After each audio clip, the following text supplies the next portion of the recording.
بسم اللہ الرحمن الرحیم۔ بسم اللہ الرحمن الرحیم۔ المختصر کا یہ 18واں سبق ہے۔ پچھلے سبق میں کئی مسلسل اسباق میں ہم نے جو ہے تسمیہ کے مباحث کو مکمل کیا ہے۔ اب جو ہے ہم آگے بڑھ رہے ہیں۔ تفتزانی رحمہ اللہ فرماتے ہیں الحمد هو الثناء باللسان على قصد التعظيم سواء تعلق بالنعمة أو بغيرها على آخره۔ تفتزانی رحمہ اللہ نے صاحب تلخیص کی عبارت الحمدللہ سے آغاز کر کے اس کی توضیح بیان فرمائی ہے، اور اس عبارت میں وہ حمد اور ثنا کے درمیان مابہ امتیاز کو بیان کر رہے ہیں۔ عربی میں تعریف کے لیے ایک لفظ استعمال ہوتے ہیں، مشہور تین ہیں، حمد ہے، مدح ہے، شکر ہے۔ مختلف کتب میں حمد اور مدح اور شکر کی بھی بات ہوتی ہے، لیکن شارح تفتزانی رحمہ اللہ نے یہاں پر حمد اور شکر کی بات بیان کی اور اس میں فرق کو بیان کیا ہے کہ اصل مقصد ان دونوں کے درمیان، ان کے مفہوم کے درمیان فرق بیان کرنا ہے۔ اس کو سمجھنے سے پہلے دو کلموں کے درمیان پائی جانے والی نسبت بھی سمجھنی ضروری ہے۔ تو منطقی افراد اور علماء کے ہاں دو کلموں کے درمیان کوئی نہ کوئی نسبت ضرور پائی جاتی ہے، اور وہ کل نسبتیں چار ہیں، ان میں سے کوئی ایک لازمی پائی جاتی ہے۔ ایک ہے تباین کے تضاد، کہ دو کلمے ایک دوسرے کے بالکل ہی مخالف ہوں، کہ ایک کلمہ دوسرے کلمے کے افراد اور دوسرا کلمہ پہلے کے افراد پر صادق نہ ہے، ضد ہو، جیسے روشنی اور تاریکی۔ اب جو چیز روشن ہوگی وہ تاریک سے دور ہوگی، اور تاریک ہوگی روشنی سے دور ہوگی، اور یہ دونوں جو کلمات ہیں، یہ جو ان کے افراد ہیں، ان کے درمیان یہ دونوں ایک جگہ جمع نہیں ہو سکتے، دونوں متضاد ہیں آپس میں۔ تو یہ نسبت جو ہے تباین اور تضاد کی نسبت۔ دوسری نسبت تطابق کی ہے، موافقت کی، کہ ایک کلمہ دوسرے کلمے کے افراد اور دوسرا کلمہ پہلے کلمے کے افراد پر صادق ہے تمام تر۔ جیسے اڑنے والا پرندہ، اب جو پرندہ ہوگا لازمی سی بات ہے اڑے گا نہیں تو پرندہ نہیں ہوگا۔ یا جس کی عمومی مثال دی جاتی ہے انسان بولنے والا، جو اظہار معافی ضمیر کر سکے اپنا۔ تو اب جو پرندہ ہوگا وہ اڑے گا بھی، اور جو اڑے گا وہ پرندہ ہوگا، تو یہ تطابق ہے۔ ہاں، رہی بات کہ ہوائی جہاز اڑتا ہے تو اڑتا نہیں ہے، وہ چلتا ہے ہواؤں میں، فضائی ہے تو اڑتا نہیں ہے، اسے اڑنا نہیں کہتے، وہ انجن سے چل رہا ہوتا ہے، تو وہ ایک ہے۔ لیکن اڑنا جسے کہتے ہیں وہ ہواؤں میں پر کے ذریعے اڑا جا سکتا ہے۔ بہرحال تو دوسری نسبت ہے۔ تیسری نسبت ہے عام خاص مطلق کی۔ وہ کیا ہے کہ وہ ایک کلمہ دوسرے کلمے کے بعض افراد پہ صادق ہے، اور ایک کلمہ دوسرے کلمے کے تمام افراد پہ ہے۔ جیسے ہر انسان حیوان ہے، یعنی جاندار ہے، اس میں جان ہوتی ہے، لیکن ہر جاندار چیز انسان ہو یہ نہیں ہو سکتا۔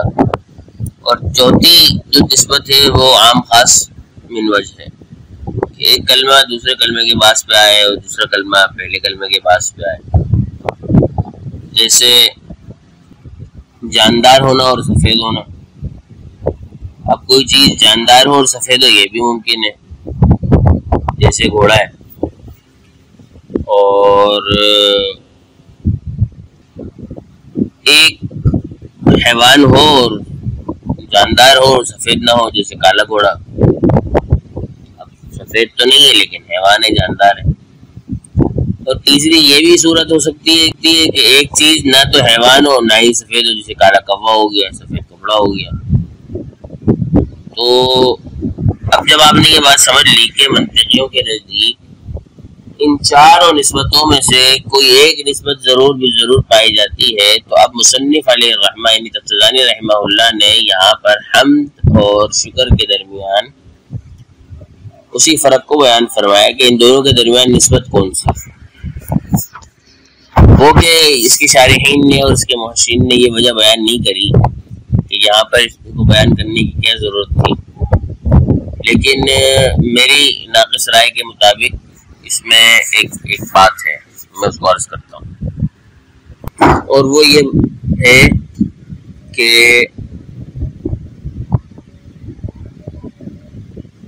ابن عباس رحمہ اللہ نے الحمدللہ کا مطلب الشکر للہ کیا ہے، اور انہوں نے کہا ہے کہ یہ حمد جو ہے وہ شکر ایک ہی چیز ہے، جبکہ بعض علماء لغت جو ہے وہ اس بات کے قائل ہیں کہ دونوں جو ہے وہ ایک ہی معنی میں استعمال ہے، شکر حمد ایک ہی چیز ہے، لیکن در حقیقت بات یہ ہے کہ شکر اور حمد الگ الگ چیز ہے۔ تو اسی فرق کو بیان کرنے کے لیے تفتزانی رحمہ اللہ نے یہاں پر حمد اور شکر کا فرق بیان کیا ہے، اور وہ اس چیز کو بیان کریں گے اور ان کے درمیان ان نسبت بیان کرتے ہوئے یہ بتائیں گے کہ بات در حقیقت کیا ہے، اور ان دونوں کے اقوال میں تطابق کی کیا صورت ہے، اور ان دونوں کے اقوال میں تضاد کی کیا صورت ہے، تو وہ اس کو بیان کر کے واضح کرنا چاہ رہے ہیں۔ اور اس لیے کہ الحمدللہ بڑا مشہور و معروف جملہ ہے اور بڑی اس جملے کی شان ہے، اور اسی وجہ سے تفتزانی رحمہ اللہ نے اس کو یہاں پر بیان کیا ہے۔ تو منطقیوں کے نزدیک چار نسبتیں جو بھی بیان کی ہیں ان میں سے کوئی ایک پائی جانی ضروری ہے۔ تفتزانی رحمہ اللہ نے یہاں پر اس کو بیان کر کے ان دونوں کے مفاہیم اور مقاصد اور مطالب کے درمیان مابہ الامتیاز کو بیان کیا ہے، تو ہم اس کو اب پڑھتے ہیں۔ تو تفتزانی رحمہ اللہ نے شروع فرمایا کہ الحمد یعنی هو الثناء باللسان على قصد التعظیم۔ حمد کا معنی تو گزر چکا ہے، ثنا کا مطلب ہوتا ہے ذکر خیر، یعنی کہ کسی ذات کا اچھائی کے ساتھ ذکر کرنا۔ تو جیسے ذکرت بخیر، اس کو ثنا کہتے ہیں، باللسان یہ زبان کے ساتھ ہے، علی قصد التعظیم تعظیم کے ارادے سے، سواء تعلق بالنعمت او بغیرها، خواہ یہ جو تعریف ہے زبانی اس کا تعلق نعمت کے ساتھ ہو یا نعمت کے ساتھ نہ ہو، بغیر نعمت کے ہو، تو اسے حمد کہتے ہیں۔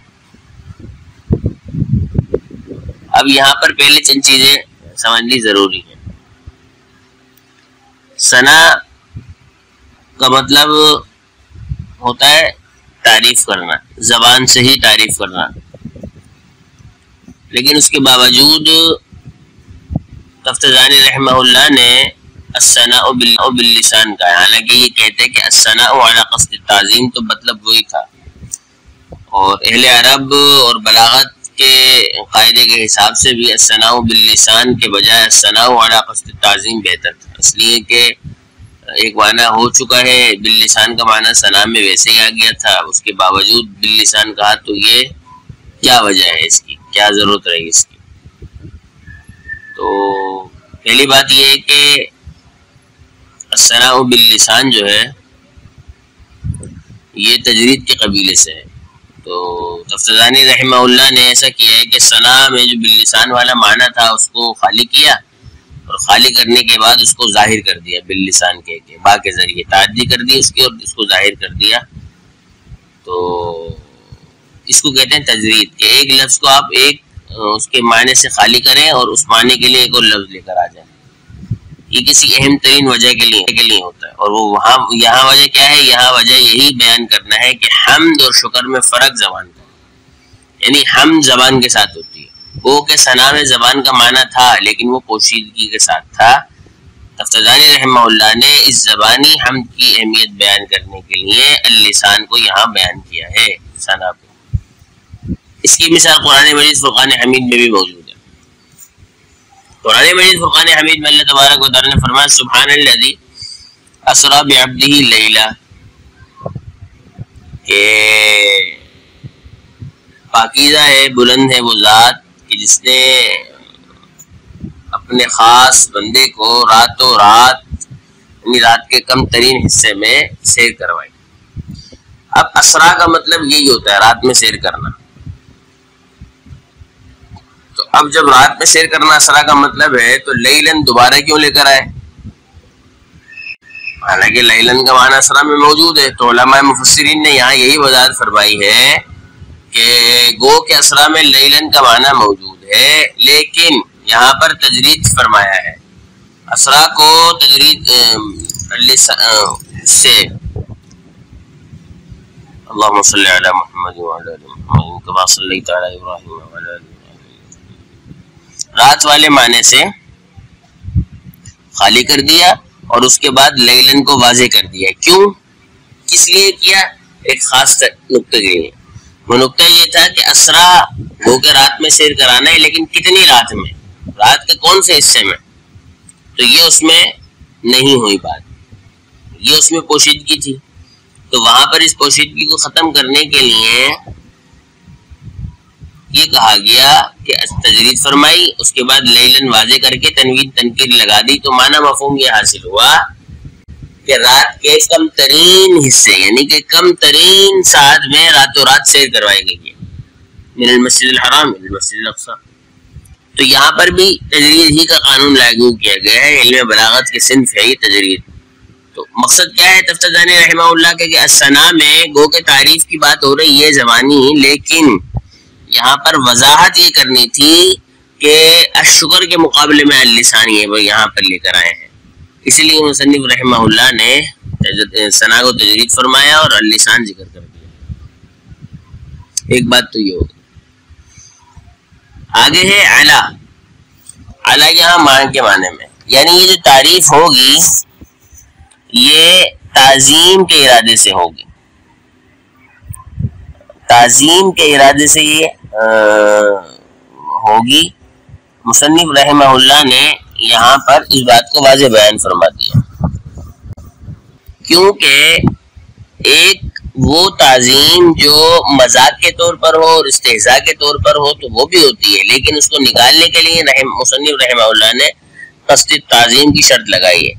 کیونکہ ایسا بھی ہو سکتا ہے کہ مثلا یہ کہا جاتا ہے کہ زید عالم، تو کبھی تو زید کی تعظیم ہوتی ہے مقصود، اور کبھی مذاق ہوتا ہے اور کہ مذاق اڑایا جائے اس کا کہ بھئی یہ تو بہت بڑے عالم آدمی ہے، مذاق استہزاء کے طور پر.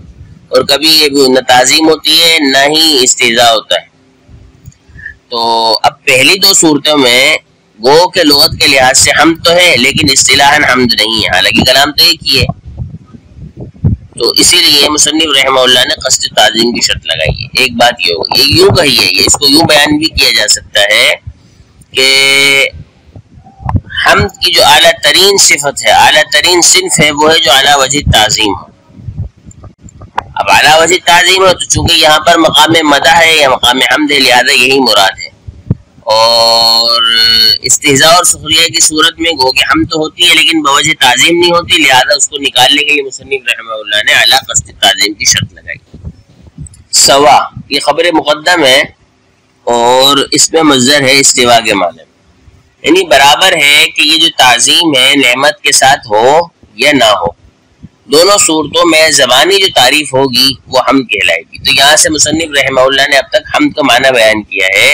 اشارے کا مقصد یہ ہے، یہ بیان کرنا ہے کہ حمد یہ ہوتی ہے کہ محمود کی اختیاری خوبی پر زبان سے تعریفی کلمات کہے جائے، اب چاہے وہ کسی احسان اور عطیہ کے بدلے ہوں یا بغیر کسی انعام و اکرام کے ہوں، دونوں صورتوں میں حمد ہے، اسی لیے اس کو حمد کہا جاتا ہے کہ نعمت ہو یا نہ ہو وہ حمد ہے۔ مثال کے طور پہ جیسے کوئی کسی پہ احسان کرے، اس کو 10 لاکھ کی ضرورت دے دے، تو اس احسان کے بدلے یہ جو لینے والا ہے تعریف کلمات کہہ رہا ہے تو یہ بھی حمد ہے۔